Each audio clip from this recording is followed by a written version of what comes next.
बिस्मिल्लाहिर्रहमानिर्रहीम, अल्लाह के नाम से शुरू करता है। देखिए, बहुत ही मुश्किल की यानी टाइम बिल्कुल नहीं मिल रहा, उसके बावजूद भी जो है ना मैं इंटरमीडिएट सेकेंड ईयर CEC पहला एग्जाम पॉलिटिकल साइंस है, क्योंकि सेकेंड ईयर वालों का बहुत वाइटल ईयर रहता, उनके वास्ते मैं बहुत आसान, एकदम आसान तरीन जो है ना मेथड पॉलिटिकल साइंस में लाया। ये मेथड सुन लो, आप लोग पास नहीं हुए तो मेरे को बोलना। बहुत ही इंपॉर्टेंट और बहुत ही इजी टॉपिक्स में आप लोगों को बुला रहा हूं, और गन शॉट क्वेश्चंस जो आपके बोर्ड एग्जाम सप्लीमेंट्री में आने वाले हैं, आप लोग जो है ना जस्ट सुनो, एक्सप्लेनेशन के साथ मैं आप लोगों को जो है ना ये डाल रहा हूं। लेंदी वीडियोस इंस्टाग्राम पे नहीं डाल सकते, इसलिए यूट्यूब पर जो है ना अपलोड कर रहे हैं। अच्छा देखिए, उसको शेयर करिए, रिपीटेडली आप लोग वॉच करिए, उसको जो है ना जहन नशीन हो जाएंगे। क्या क्या चीजें आप लोगों को करना है, क्या पढ़ना है और कौन सा नहीं पढ़ना है, वो सब चीजें ये वीडियो में मैं आप लोगों को बताऊंगा। चलिए सुनते हैं।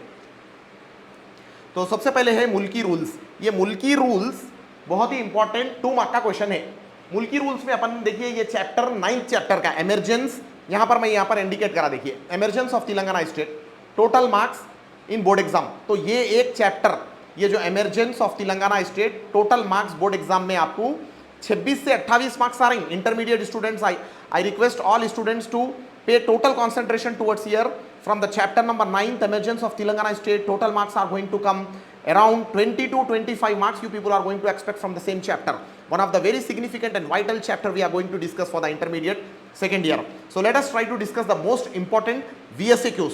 सबसे पहले जो है ना VSAQs पढ़ेंगे। जैसे कि पहला है मुल्की रूल्स। मुल्की रूल्स बहुत ही इंपॉर्टेंट क्वेश्चन है। मुल्की रूल्स का मतलब क्या है? The person who gets an employment, अगर एम्प्लॉयमेंट, यहां पर एक वर्ड है एम्प्लॉयमेंट, एम्प्लॉयमेंट का मतलब क्या है? रोजगार को बोलते हैं एम्प्लॉयमेंट, एम्प्लॉयमेंट रोजगार।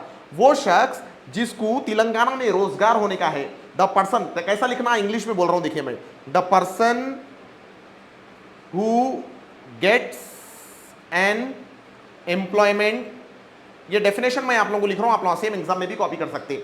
इन तेलंगाना, टीजी से मुराद तेलंगाना, मस्ट बी, यानी अगर आपको तेलंगाना में गवर्नमेंट जॉब होना है तो आप मस्ट बी ए रेसिडेंट, आप जो है ना तेलंगाना के रेसिडेंट होना चाहिए। कम से कम पिछली हिस्ट्री आपकी जो है ना Telangana, must be a resident of Telangana for not less than 15 years. यानी यहां पर हम मुल्की रूल्स के बारे में पढ़ रहे हैं, बहुत ही इंपॉर्टेंट 2 मार्क का क्वेश्चन है। कैसा भी आप लोग पढ़ना, अगर आप लोग नहीं पढ़े तो आप लोग नुकसान उठाएंगे। तो उसका डेफिनेशन मैं क्या बोल रहा हूं? The person who gets an employment in Telangana must be a resident of not less than 15 years. और दूसरे पॉइंट में हम क्या लिखेंगे इधर? इन तेलंगाना रीजन, तेलंगाना में 80% जॉब्स जो है ना तेलंगाना के लोगों को देना चाहिए, और 20% जॉब जो है ना आंध्र प्रदेश के लोगों को देना चाहिए। 20% जॉब आंध्र प्रदेश के लोगों को और 80% जॉब्स तेलंगाना को। ये हो गया मुल्की रूल्स। ये चैप्टर 9th का हम एक 2 मार्क का बहुत ही इंपॉर्टेंट। अब अभी एक हीरोइक क्वेश्चन जो है ना हम रिवाइज करेंगे, जिसका नाम है मिलियन मार्च। बहुत ही इंपॉर्टेंट क्वेश्चन है मिलियन मार्च। चलिए जानने की कोशिश करते हैं चैप्टर 9th का मिलियन मार्च। बहुत very very very important topic. अगर आप लोग जो है ना इसको अनकेयर कर देंगे और इग्नोर कर देंगे तो याद रखिए बहुत पछताएंगे। मिलियन मार्च का मतलब क्या है? सबसे पहले यहां पर डेट डालिए, ऑन, यानी 10 मार्च, 10 मार्च 2011, 10 मार्च 2011 को जेएसी से मुराद है joint action committee of Telangana, यानी तेलंगाना की जॉइंट एक्शन कमेटी ऑर्गेनाइज करे। क्या ऑर्गेनाइज करे? मिलियन मार्च। अब ये मिलियन मार्च का मतलब क्या है? मिलियन मार्च का मतलब है लाखों लोग जो है ना मार्च करे, एक जगह से एक जगह तक मार्च करे वो लोग। ओके, ये एक मूवमेंट था। मूवमेंट कई का मूवमेंट, जो तहरीक थी, ये एक मूवमेंट था। एकॉम्प्लिश का मतलब होता है अचीव करना। इसका अभी एक वर्ड मैं यहां पर लिख डाल रहा हूं, अचीव, एकॉम्प्लिश, अचीव करना। क्या अचीव करना? तेलंगाना अचीव करना। तो 10 मार्च 2011 को जॉइंट एक्शन कमेटी मिलियन मार्च का कॉल दी का मतलब लोगों को इनवाइट करी और बोली कि जो ना अगर आपको तेलंगाना हासिल करना है, सेपरेट तेलंगाना आंध्रा से अगर आप लोगों को हासिल करना है, तो अलहदा तेलंगाना बनाना है, तो हम आपको मिलियन मार्च निकालना पड़ेगा मौजूदा मरकजी हुकूमत पर, और जो है ना स्टेट गवर्नमेंट पे हमारे को जो है ना दबाव डालना पड़ेगा। The message by the million March was clear. और उसमें क्या मैसेज दिया गया? एक ही मैसेज था, message was clear that separate Telangana state, separate Telangana state, ये था बस। अब इसको अपनी लैंग्वेज में इंग्लिश में कैसा लिखना है बोलो तो मैं एक बार आप लोगों को बोल डालता हूं कि क्या, ऑन 10 मार्च 2011, ये कैसा भी लिखना। Okay, joint action committee, joint action, JAC से मुराद joint action committee. On 10 March 2011 joint action committee organise a movement for the achievement of Telangana and the message was clear cut for the achieve separate statehood of Telangana for the justified Telangana region, backward in terms of socio economic, ताकि हमारी समाजी, हमारी मुआशी हालात जो है ना prosper हो जाए, खुशहाल हो जाए, उसको मिलियन मार्च बोलते। तो पहला सवाल हम जो है ना पढ़े मुल्की रूल्स, जो कि बहुत ही अहमियत का हामिल है। दूसरा 2 मार्क का सवाल है मिलियन मार्च, जो कि बहुत ही इंपॉर्टेंट है। अब चलते हैं तेलंगाना एजुटेशन, ये भी बहुत इंपॉर्टेंट सवाल है 2 मार्क्स के लिए। तेलंगाना एजुटेशन, ये तेलंगाना एजुटेशन 1969 से शुरू हुआ। तेलंगाना एजुटेशन यानी अलहदा तेलंगाना, सेपरेट तेलंगाना के लिए जो है ना 1969 से जिद्दोजहद चल रही। लोग समझते 2004 में केसीआर साहब तेलंगाना दिला दिए बोल के, नहीं, गलत है। केसीआर से पहले भी बहुत सारे कुर्बानियां तेलंगाना को देने के लिए, तेलंगाना को हासिल करने के लिए देना पड़ा। ठीक है, चलिए वो जानते हैं। The Telangana region remain as an independent state, यानी 1948 जब हिंदुस्तान आजाद हुआ 1947 में, तो 1948 से 1956 तक भी जो है ना तेलंगाना जो है ना इंडिपेंडेंट था, यानी एक अलग मुल्क था, इंडिपेंडेंट था। ये आपको लिखना है उधर, अलग मुल्क था। इसके बाद क्या हुआ, एक फेडरेशन यानी जो है ना Indian federation, Vishal Andhra movement favoured the merger of Telangana. Vishal Andhra, ये लोग क्या करे, तेलंगाना को मर्ज करे, कहीं में इंडिया में मर्ज कर लिए। विशाल आंध्रा मूवमेंट किसके साथ मर्ज कर दिए, आंध्र प्रदेश के साथ मर्ज करे तेलंगाना को। कौन, उसको विशाल आंध्रा बोलकर बोलते हैं। विद द जेंटलमैन्स एग्रीमेंट, एक जेंटलमैन्स एग्रीमेंट बनाया गया। ये जेंटलमैन्स एग्रीमेंट क्वेश्चन पेपर की शान है, देखिए जेंटलमैन्स एग्रीमेंट बहुत ही इंपॉर्टेंट है। Okay, Telangana join Andhra Pradesh and form Andhra Pradesh. अब ये तेलंगाना क्या हुआ 1956 में आंध्रा से ज्वाइन हो गया, और तेलंगाना आंध्रा के बाद आ गया, बाद में मुकम्मिल तेलंगाना आंध्र प्रदेश बन गया वो। 1 नवंबर 1956 1 नवंबर को एक आवाज उठी। क्या आवाज उठी, the aspiration of Telangana were not satisfied, यानी जो ना हम आंध्रा वालों के साथ क्यों काम करें, हम हर बड़ा ओहदा आंध्रा वालों को मिल रहा, हमारे हाईकोर्ट के जज नहीं, हमारे पुलिस के ओहदे से लेकर जितने भी सरकारी मुलाजिमात हो रहे हैं और एजुकेशन में जो रिजर्वेशन मिल रहा है सब आंध्रा वालों को मिल रहा है, तेलंगाना वालों की जिंदगी खुशहाल नहीं हो रही बोलकर तेलंगाना के लोग क्या करें, आंध्रा से अलग होने की जिद्दोजहद स्टार्ट कर दिए 1969 से। तो ये है तेलंगाना एजुटेशन, जो कि एक बहुत ही अहमियत का हामिल सवाल है। अब अपन चौथे VSAQs में चलते। ये VSAQs देखिए, पॉलिटिकल जेएसी, ये जो भी पढ़ रहे हैं ना अपन, चैप्टर 9 का पढ़ रहे हैं, बहुत ही इंपॉर्टेंट चैप्टर है। मैं आपको बताया आप लोगों को 20 से 25 मार्क्स इसमें आने वाले हैं। पॉलिटिकल जेएसी क्या है, सबसे पहले जेएसी का फुल फॉर्म है joint action committee. The political joint action committee कब बनी मालूम, 24 दिसंबर 2009 को बनी। ये डेट मेंशन करना जरूरी है आप लोगों को। The political joint action committee was established. Establish का मतलब होता है कायम होना, कोई चीज कायम करना, जैसे कि Faize Raza institute was establish in the year of 2009। उसी तरीके से the political joint action committee 2000 was establish on 24 December 2009। The important parties like, जिसमें Bharatiya Janata Party, important parties BJP और टीडीपी तेलुगु देशम पार्टी, और देखिए इसमें तेलंगाना राष्ट्र समिति यानी टीआरएस, जो अब बीआरएस हो गई, टीआरएस ज्वाइन विथ इट। ये अच्छा लिखना है आप लोगों को, ये पार्टीज इसमें ज्वाइन हुए। कौन कौन, फिर से एक बार मैं आप लोगों को बोलता हूं। पॉलिटिकल जेएसी बोले तो सबसे पहले आप लोगों का क्या करना, political JAC was established on 24 December 2009।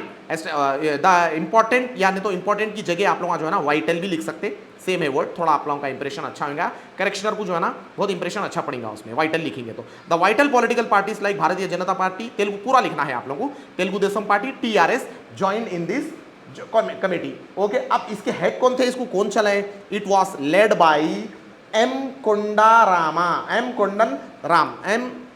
Rama, इनो इसके हेड थे, इनो जो है ना इसको चलाए, रेड्डी नाम था उनका, Konda political science professor in Osmania university में, इनो जो है ना उस्मानिया यूनिवर्सिटी में पॉलिटिकल साइंस के प्रोफेसर थे, ओयू उस्मानिया यूनिवर्सिटी। ये मेंशन करना है आपको, कौन लेड करे, कोंडन रामा रेड्डी, उन्हों जो है ना पॉलिटिकल साइंस के लेक्चरर प्रोफेसर थे उस्मानिया। सेवरल प्रोटेस्ट प्रोग्राम लाइक सहाया निकाराना बोल के एक प्रोटेस्ट नाम का एक प्रोटेस्ट हुआ, ठीक है, और दूसरा जो है ना मिलियन मार्च बोल के जो अभी अपन पढ़े वो प्रोटेस्ट हुआ, यानी ये सब तेलंगाना को हासिल करने के लिए जिद्दोजहद हुई।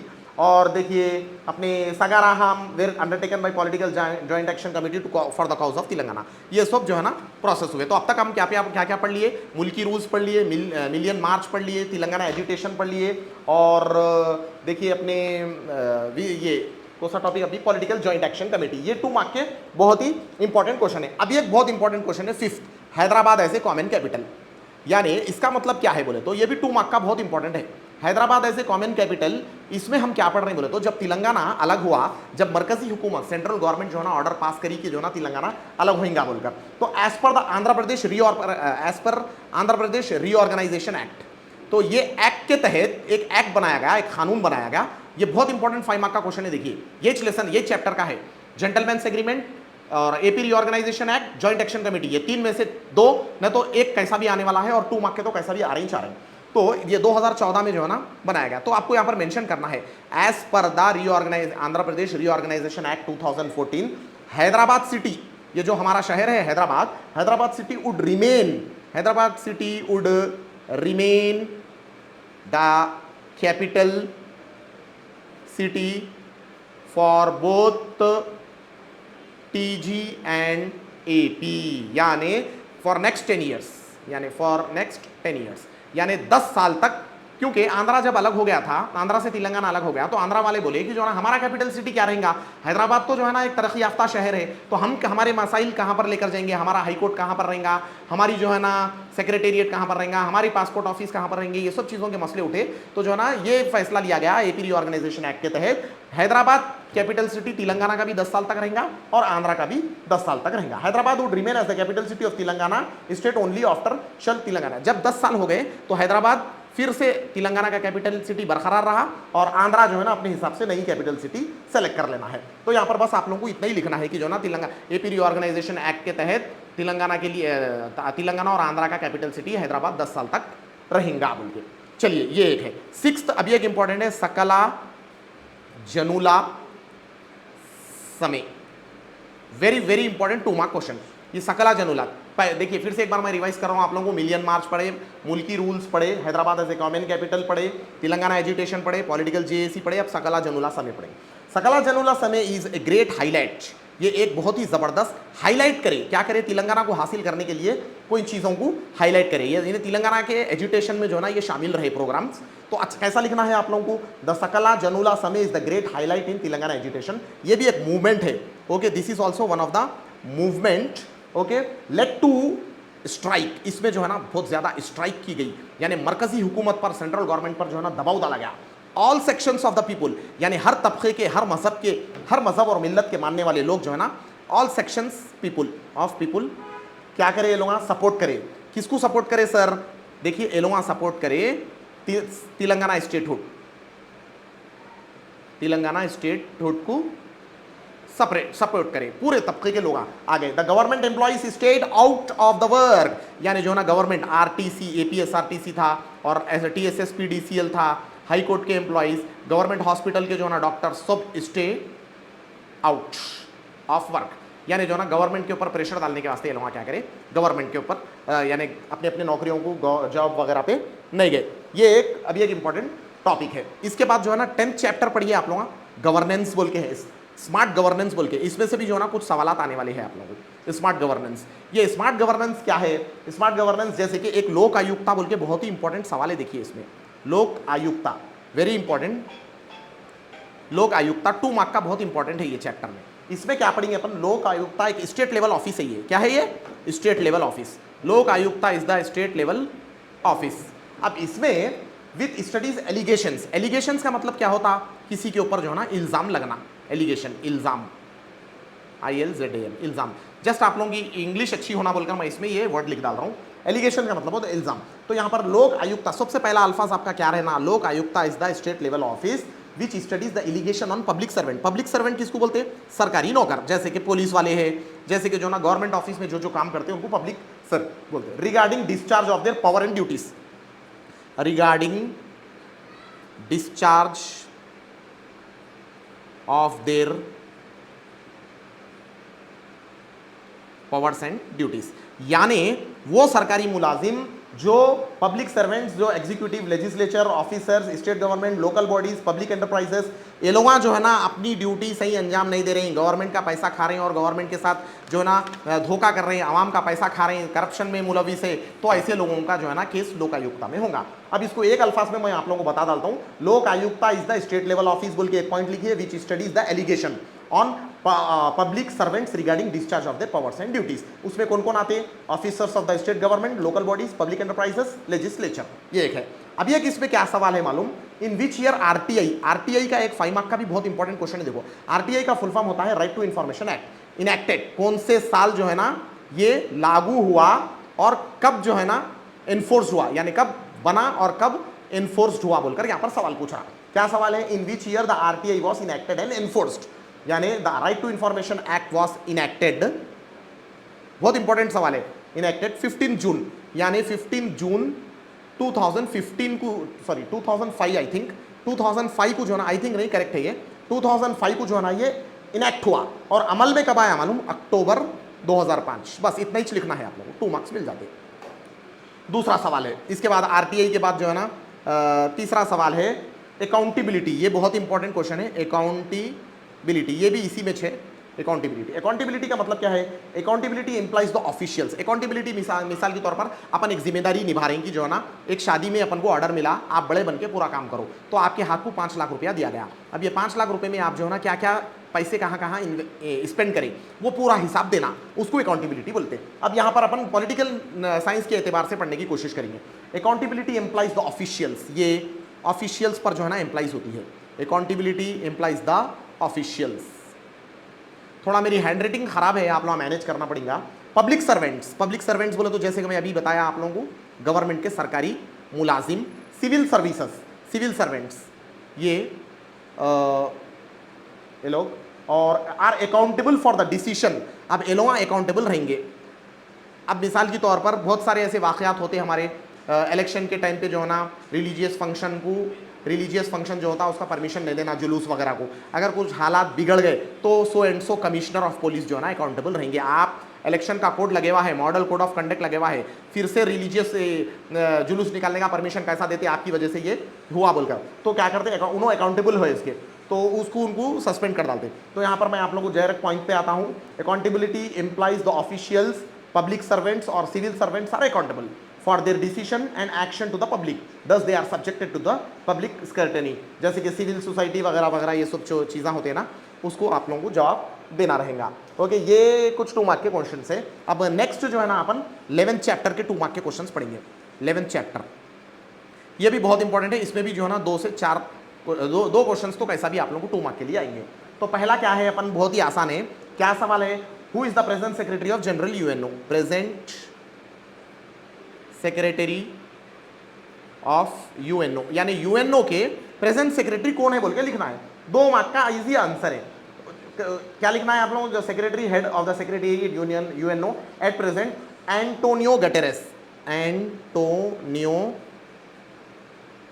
गटेरेस, इनो प्रेजेंट है, ये सवाल आया तो बस इतना ही लिखना। The present secretary of UNO is Antonio Guterres, he was appointed, कब अपॉइंट हुए उन्होंने, ही वॉज, यानी कब आए उन्होंने ऑफिस में, चेयर कब संभाले, ही was appointed on 1 January 2017 by general assembly, general assembly जो है ना इनको अपॉइंट करी।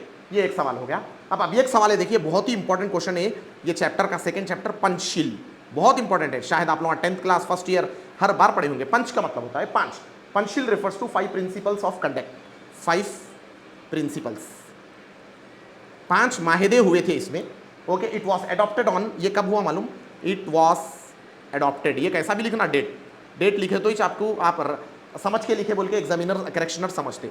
29 में, ये डेट्स याद रखना है आपको, 29 मई 1954 को जो है ना ये एडॉप्ट हुआ। अलायंस हुआ था, अलायंस बोले तो इंडिया और चाइना में जो है ना अलायंस हुआ था, दोनों मिले थे, ठीक है। It is considered crucial features of Indian foreign policy, यानी इंडिया की फॉरेन पॉलिसी जो होती ना उसके बारे में जो है ना बात की गई थी और 5 प्रिंसिपल्स पे जो है ना साइन किया गया था। वो 5 प्रिंसिपल्स क्या है जानने की कोशिश करेंगे अपन।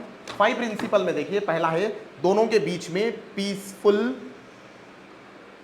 Coexistence, peaceful coexistence. दूसरा, दोनों के बीच में नॉन एग्रेशन, यानी लड़ाई झगड़ा तनाजा नहीं होना, प्यार मोहब्बत में बैठ के बात सुलझाएंगे, इंडिया और चाइना में। ओके, तीसरा है इक्वालिटी, इक्वली म्यूचुअल बेनिफिट्स, यानी म्यूचुअली बेनिफिट, दोनों को जो है ना बेनिफिट होगा, कारोबार करेंगे, ये वगैरह वगैरह। और चौथा है mutual respect for the territorial integrity and sovereignty of the states, यानी म्यूचुअल बेनिफिट, यानी इज्जत करना, आप हमारी सरहदों की इज्जत करना, हम आपकी सरहदों की इज्जत करेंगे, territorial and sovereignty and integrity of both countries. और पांचवा है नॉन इंटरफेरेंस, यानी non interference in internal affairs, non interference in internal affairs, यानी आपके इंटरनल अफेयर्स में हम नहीं आते, हमारे इंटरनल अफेयर्स में आप नहीं आना।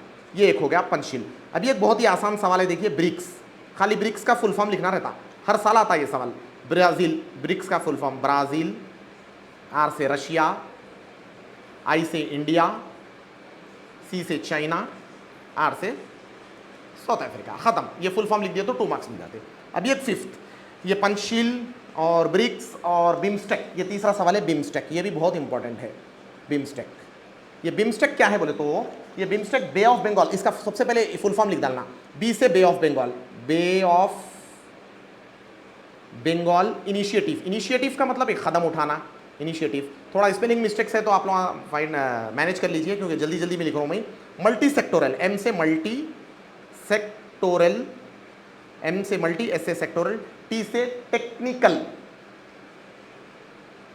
Technical and economic cooperation, technical and economic cooperation. ये पहले फुल फॉर्म लिख दो, 1 मार्क मिल जाते। अब ये एक ऑर्गेनाइजेशन है जो 1997 में सेटअप हुआ, ये एक ऑर्गेनाइजेशन है जो 1997 में सेटअप हो गया। अब इसके मेंबर्स कौन है मालूम? Bangladesh, BAN Bangladesh, NP Nepal, okay, BT Bhutan और SL श्रीलंका और म्यांमार थाईलैंड। बस ये बिम्स्टेक के बारे में है। तो अपन जो है ना 3 चैप्टर्स के VSQs यहाँ पर डिस्कस करें, 9th 10th और 11th। चलिए 8 चैप्टर का VSQs देखते हैं, इसमें भी 2-3 इंपॉर्टेंट टॉपिक्स है 8 चैप्टर के। इसमें क्या है 8 चैप्टर में? Contemporary issue and Indian politics, contemporary issue in Indian politics. इसमें एक सवाल है vigil blower, WHISTLE, vigil blowers. अब ये विजिल ब्लोअर्स क्या है जानने की कोशिश करेंगे। विजिल ब्लोअर्स का मतलब क्या होता बोले तो देखिए, कोई पब्लिक का पैसा लेकर जो है ना खा जाते हैं, पब्लिक के पैसों में स्कैम कर देते हैं, पब्लिक मनी लॉन्ड्रिंग में आ जाते हैं, तो विजिल ब्लोअर्स उनका स्कैम को जो है ना आवाम तक लाते हैं, उनको विजिल ब्लोअर्स बोलते हैं। मैं आप लोगों को डायरेक्ट इधर इंग्लिश में एक्सप्लेन कर डालता हूँ। Vigil blowers can be defined, एक एक्टिविस्ट होते हैं लोग, विजिल ब्लोअर्स एक एक्टिविस्ट होते हैं, वो रिवील, वो लोग क्या करते हैं, लोगों का करप्शन को रिवील करते हैं, जैसे कि पब्लिक ऑफिसर्स, गवर्नमेंट, और make people alert against them expose corruption activities either internally और एक्सटर्नली। और लोगों को बोलते कि जो ना सो एंड सो ऑर्गेनाइजेशन को अपना पैसा मत दियो, ये लोग जो है ना आप लोगों का पैसा लेके गरीबों को नहीं दे रहे हैं, बल्कि ये लोग अपना लग्जरी लाइफ जी रहे हैं, अपने ख्वाहिशात पूरे कर रहे हैं बोलकर जो है ना बोलते हैं। तो कैसा लिखेंगे? जैसे कि हैदराबाद में बहुत मशहूर है, देखिए ये चीज़ें आए दिन फेसबुक पे कोई ना कोई ऑर्गेनाइजेशन पर इल्ज़ाम लगता है, तो जो इनके इल्ज़ाम को उजागर करते हैं, जो इनके इल्ज़ाम को एक्सपोज करते हैं और आवाम के सामने लाते हैं पूरे प्रूफों के साथ, तो उनको विजिल ब्लोअर्स बोलते हैं। Whistle blowers can be defined as the activist who reveal corruption of public officers and make people alert against, they may expose the corruption activities either internally or externally। Okay, ये एक है। Okay, अब इन लोगों को रोकने के वास्ते he can report corruption third party such as government, यानी इन लोगों का करप्शन उन्होंने जो है ना गवर्नमेंट को रिपोर्ट कर सकते हैं, पुलिस ऑफिशियल्स को, मीडिया को, ये तीनों को रिपोर्ट करके उन लोगों को जो है ना कानून की सजा दिला सकते हैं। ये एक हो गया विजिल ब्लोअर्स। अब दूसरा है फॉर्म्स ऑफ करप्शन, ये बहुत है। एक एंटी करप्शन लॉ बोल के लेसन चैप्टर, ये चैप्टर में एक सवाल है एंटी करप्शन लॉ, बहुत इंपॉर्टेंट है 5 मार्क के लिए। और 2 मार्क में जो है ना फॉर्म्स ऑफ करप्शन बोल के एक सवाल आता, फॉर्म्स ऑफ करप्शन। ये जो मैं VSQs पढ़ा रहा हूँ ना, आप लोगों को अच्छा प्रिपेयर करना है, नहीं पढ़े तो आप लोगों का नुकसान होने वाला है। और यही चैप्टर में अभी एक सवाल है terrorism, context of terrorism in types of terrorism in Indian context, और एंटी करप्शन लॉ। ये 2 सवाल कैसा भी पढ़िए SAQ के वास्ते, बहुत ही इंपॉर्टेंट है और कैसा भी आते हैं। अच्छा, according to the world bank यानी आलमी जो बैंक होता है, वर्ल्ड बैंक के मुताबिक, according to world bank, corruption means using public office for private profit. Corruption का मतलब वर्ल्ड बैंक डिफाइन करा, करप्शन मीन्स, यहां पर मैं लिख डाल रहा हूं, आप लोग अभी ये लिखिए, using public office for private use, यानी गवर्नमेंट की ऑफिस अपने प्राइवेट यूज करने के वास्ते इस्तेमाल करते। और नेपोटिज्म, जैसे कि नेपोटिज्म किसको बोलते हैं? एक नेपोटिज्म जैसे अपने बेटे को जो है ना बड़े ओहदे पे लगा डालना, कोई सरकारी मुलाजिम या कोई मिनिस्टर अपने बेटे को जो है ना अपने भतीजे को या चाचा अपने भतीजे को जो है ना बड़े पोजीशन पे लगा डालना, उसको नेपोटिज्म बोलते हैं। वैसे जो है एम्बेजलमेंट, एक्सटॉर्शन, कम्युनलाइजर, फेवरेटिज्म, ये सब चीज़ें जो है ना आते। अब जैसे कि एक एग्जांपल, अमित शाह जो होम मिनिस्टर है, उन्होंने अपने बेटे जय शाह को जो है ना बीसीसीआई का हेड बनाया। ये लिखना नहीं आप लोग, जस्ट मैं बोल रहा हूँ, एक नेपोटिज्म के मतलब बता रहा हूँ आप लोगों को, ठीक है ना। ये एक है, इसमें सब चीज़ें आती है। अब प्रिवेंशन ऑफ करप्शन एक्ट, एक प्रिवेंशन ऑफ करप्शन एक्ट बोलकर बना था, कानून बना था, प्रिवेंशन ऑफ करप्शन एक्ट। ये मेंशन करना है आपको, एक्ट 1988 में बना था। अगर नेपोटिज्म, एम्बेजलमेंट, एक्सटॉर्शन, कम्युनलाइजर, फेवरेटिज्म, ये चीज़ें अगर पाए गए तो मिसप्रोपोर्शन या ब्राइबरी या रिश्वत लेते हुए पकड़े गए तो उनको जो है ना कानून के मुताबिक जो इसमें सज़ा बनाई गई है उसका जो है ना आपको कानून के मुताबिक आपको सज़ा दी जाएगी। थोड़ा वो फर्स्ट वाला पेपर दे दो ना, फर्स्ट पेपर। अब ये है 8, 9, 10, 11 4 चैप्टर्स के VSQs। देखिए students, political science intermediate second year, emergence of Telangana state. अब इसमें आप लोगों को बहुत इंपॉर्टेंट चैप्टर है ये, आप लोग ये चैप्टर मिस नहीं करना। ये चैप्टर्स के मैं एसएक्यूज भी बता डाल रहा हूं आप लोगों को। 8 चैप्टर का मोस्ट इंपॉर्टेंट एसएक्यू आपको जो एग्जाम में आने वाला है, एंटी करप्शन लॉ और various types of terrorism in Indian context, ये 2 अच्छा पढ़िए। 9th चैप्टर में आप लोग जो है ना जेंटलमैन्स एग्रीमेंट पढ़ना, जो ये चैप्टर है, देखिए 9th चैप्टर जेंटलमैन्स एग्रीमेंट पढ़ना, जेएसी स्टूडेंट जेएसी पढ़ना और एपी रीऑर्गेनाइजेशन एक्ट पढ़ना। 3 में से 2 पक्का आने वाले हैं। अब रही बात चैप्टर 10th की, जिसका नाम है स्मार्ट गवर्नेंस। इसमें 2 इंपॉर्टेंट सवाल थे, एक एसएक्यू आता और 2 VSQs आते। एक है व्हाट इज स्मार्ट गवर्नेंस और दूसरा है ई गवर्नेंस, और एक है राइट टू इंफॉर्मेशन एक्ट। ये 3 पढ़ लो, 2 आने वाले हैं। इसके बाद VSQs वगैरह वगैरह है। तो ये चैप्टर 9th चैप्टर अच्छा पढ़ो, और चैप्टर फर्स्ट में भी जो है ना मैं आप लोगों को क्वेश्चंस बोल डालता हूँ, आप लोग वो अच्छा प्रिपेयर करिए। चैप्टर फर्स्ट में देखिए जैसे कि salient features of Indian constitution, ये बहुत इंपॉर्टेंट सवाल है, salient features of Indian constitution. और 5 मार्क की बात करें तो explain any 4 causes for Indian national movement and what are the various programmes adopted during the non cooperation movement. ये 3 आंसर्स अच्छा पढ़िए, 3 में से 2 आ रहे हैं, एक 5 मार्क्स में आ रहा, एक एसएक्यू में LAQ में आ रहा। ये अच्छा पढ़ना फर्स्ट चैप्टर का। और 3rd चैप्टर यूनियन गवर्नमेंट बोल के मैं यहाँ पर मेंशन करा, देखिए यूनियन गवर्नमेंट, इसमें से भी जो है ना आपको एक LAQ आने वाला है और एक SAQ आने वाला है। 15 मार्क्स, एक LAQ, एक SAQ और 2 VSQs आ रही, जैसे कि पावर्स ऑफ प्राइम मिनिस्टर, बहुत इंपॉर्टेंट टॉपिक है। सुप्रीम कोर्ट के पावर्स, बहुत इंपॉर्टेंट क्वेश्चन है। इंडिया के पार्लियामेंट के बारे में लिख लो, वो सवाल आ सकता। और 2 मार्क के क्वेश्चन जो आगे मैं बताऊंगा वो पढ़िए आप लोग। अब रही बात चैप्टर 7, चैप्टर 7 में से भी जो है ना एक LAQ आने वाला है, देखो इलेक्शन कमीशन ऑफ इंडिया। बगैर इसके क्वेश्चन पेपर नहीं बनता। Silent features of Indian constitution और इलेक्शन कमीशन ऑफ इंडिया, ये बहुत इंपॉर्टेंट है और 100% आने वाले सवाल थे। और 9th chapter, first chapter, 3rd chapter और 7th चैप्टर, ये 4 चैप्टर पढ़ लो। 70 मार्क्स आप लोगों को बोर्ड एग्जाम में आ रहे हैं, नहीं आ रहे हैं तो मैं जिम्मेदारी ले रहा हूँ इसकी। और मैं जो टॉपिक्स VSQs वगैरह पढ़ाया वो अच्छा पढ़िए, अपने नोट्स में से बगैर देखे लिखिए, बावुजू होके पढ़िए। बावुजू होके पढ़ेंगे तो इंशाल्लाह उसकी खैर और बरकत जो है ना आप लोगों को हासिल होंगी। एक छोटा सा पैगाम है आप लोगों को बता दें।